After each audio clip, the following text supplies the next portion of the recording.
বিসমিল্লাহির রহমানির রহিম। আসসালামু আলাইকুম ওয়া রাহমাতুল্লাহ।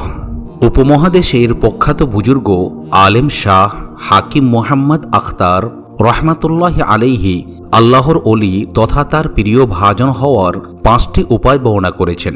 আর তা হল আল্লাহ ওয়ালাদের সঙ্গে সম্পর্ক রাখা, গুনাহ ত্যাগ করা, গুনাহের উপকরণ ত্যাগ করা, নিয়মিত আল্লাহর জিকির করা এবং সুন্নাত অনুসারে চলা। প্রিয় দর্শক মণ্ডলী, চলুন এই 5টি বিষয়কে আমরা কোরআন ও সুন্নাহর আলোকে বিস্তারিত জানার চেষ্টা করি। নম্বর 1, আল্লাহর ওলির সঙ্গে সম্পর্ক রাখা। ভালো মানুষের সঙ্গ মানুষকে ভালো কাজে উদ্বুদ্ধ করে এবং মন্দ মানুষের সঙ্গ মানুষকে মন্দ কাজে প্ররোচিত করে। বাংলা ভাষায় বলা হয়, সৎসঙ্গে স্বর্গবাস এবং অসৎসঙ্গে সর্বনাশ। মানুষ যখন আল্লাহর ওলি ও তার নিকটবর্তী বান্দার সঙ্গে সম্পর্ক রাখে তখন তার ভিতরেও আল্লাহর ভালোবাসা প্রবল হয় এবং তার সন্তুষ্টির পথে চলতে থাকে। পবিত্র কুরআনে ইরশাদ হয়েছে, হে মুমিনরা, তোমরা আল্লাহকে ভয় করো এবং সত্যবাদীদের সঙ্গে থাকো। সূরা তাওবা আয়াত নম্বর 119। রাসূলুল্লাহ সাল্লাল্লাহু আলাইহি ওয়াসাল্লাম আল্লাহর প্রেমী মানুষকে ভালোবাসা অর্জনের দোয়া শিখিয়েছেন। তিনি বলেছেন, হযরত দাউদ আলাইহিস সালাতু সালাম দোয়া শিখিয়েছেন, হে আল্লাহ, আমি তোমার কাছে তোমার ভালোবাসা এবং যে তোমাকে ভালোবাসে তার ভালোবাসা প্রার্থনা করি এবং এমন আমল করার সামর্থ্য চাই যা তোমার ভালোবাসা পর্যন্ত পৌঁছে দেবে। হে আল্লাহ, তোমার ভালোবাসাকে আমার নিজের জান মাল, পরিবার পরিজন ও ঠান্ডা পানির চেয়েও বেশি প্রিয় করে দাও। সুনানে তিরমিজি হাদিস নম্বর 3490। নম্বর 2, গুনাহ ত্যাগ করা। গুনাহ ও পাপ হলো অন্ধকার স্বরূপ। যখন মানুষ কোনো পাপ করে তখন তার অন্তরে অন্ধকার ছড়িয়ে পড়ে, এমনকি এক পর্যায়ে তা অন্ধকারে আচ্ছন্ন হয়ে যায়, আর অন্ধকার হৃদয়ে আল্লাহর ভালোবাসা ও জ্যোতি জন্ম নিতে পারে না। তাছাড়া গুনাহ হলো আল্লাহর অবাধ্যতা। কোনো অবাধ্য ব্যক্তি আল্লাহর ভালোবাসা প্রত্যাশা করতে পারে না। তাই আল্লাহর ওলি হওয়ার প্রথম শর্ত হলো গুনাহ ত্যাগ করা। পবিত্র কুরআনে গুনাহের ভয়াবহতা তুলে ধরে ইরশাদ হয়েছে, আর কেউ আল্লাহ তার রাসূলের অবাধ্য হলে এবং তার নির্ধারিত সীমালঙ্ঘন করলে তিনি তাকে অগ্নিতে নিক্ষেপ করবেন, সেখানে সে স্থায়ী হবে এবং তার জন্য লাঞ্ছনাদায়ক শাস্তি রয়েছে। নাউযুবিল্লাহ। সূরা নিসা আয়াত নম্বর 14। মহান আল্লাহ তাআলা তওবার নির্দেশ দিয়ে বলেছেন, আল্লাহ অবশ্যই সেই সব লোকের তওবা কবুল করেন যারা ভুলবশত মন্দ কাজ করে এবং সত্তর তওবা করে।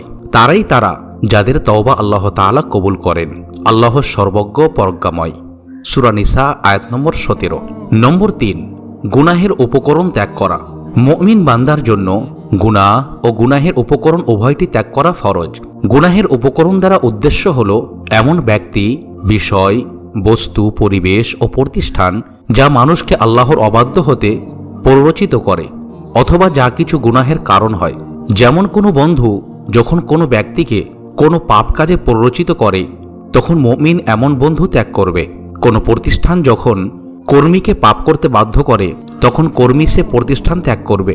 পবিত্র কুরআনে ইরশাদ হয়েছে, তোমরা ব্যভিচারের নিকটবর্তী হইও না, এটা অশ্লীল ও নিকৃষ্ট আচরণ। এতিম বয়প্রাপ্ত না হওয়া পর্যন্ত সৎ উপায় ছাড়া তার সম্পত্তির নিকটবর্তী হইও না এবং প্রতিশ্রুতি পালন করো। নিশ্চয় প্রতিশ্রুতি পালন করো, নিশ্চয় প্রতিশ্রুতি সম্পর্কে কৈফিয়ত তলব করা হবে। সূরা বানী ইসরাঈল আয়াত নম্বর 32 থেকে 34। নম্বর 4, নিয়মিত আল্লাহর জিকির করা। জিকির কথার অর্থ হল স্মরণ। তাসাউফের পরিভাষায় জিকির হল আল্লাহর তাসবিহ পাঠের এমন অনুশীলন যা বান্দার অন্তরে আল্লাহর স্মরণকে সদা জাগ্রত রাখে। আল্লাহর জিকির বান্দাকে আল্লাহর নিকটবর্তী করে দেয়। মহান আল্লাহ তাআলা আল্লাহর জিকিরের নির্দেশ দিয়েছেন এবং তার ফলাফল তুলে ধরেছেন।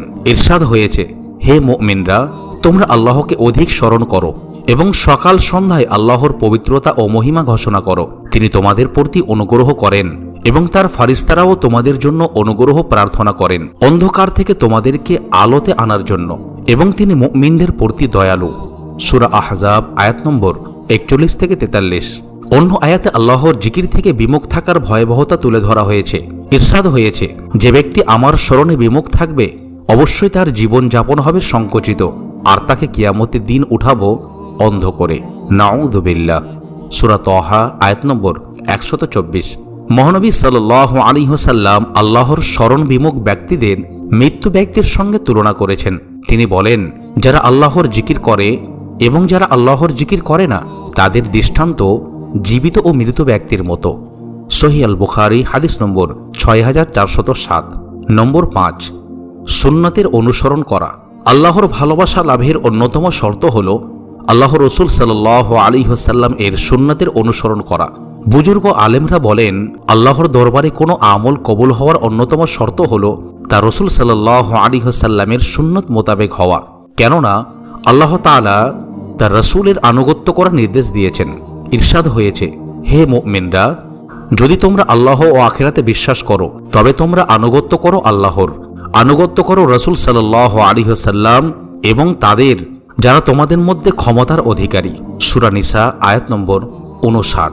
অন্য আয়াতে নবীজি সাল্লাল্লাহু আলাইহি ওয়াসাল্লাম এর আনুগত্যের বিনিময়ে আল্লাহর ভালোবাসাকে পুরস্কার হিসাবে ঘোষণা করা হয়েছে।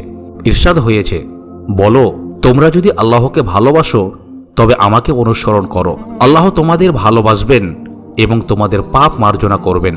আল্লাহ অত্যন্ত ক্ষমাশীল ও পরম দয়ালু। সূরা আলে ইমরান আয়াত নম্বর 31। সুপ্রিয় দর্শক মণ্ডলী, আশা করি আপনারা এই 5টি বিষয় খুব ভালোভাবে বুঝতে পেরেছেন।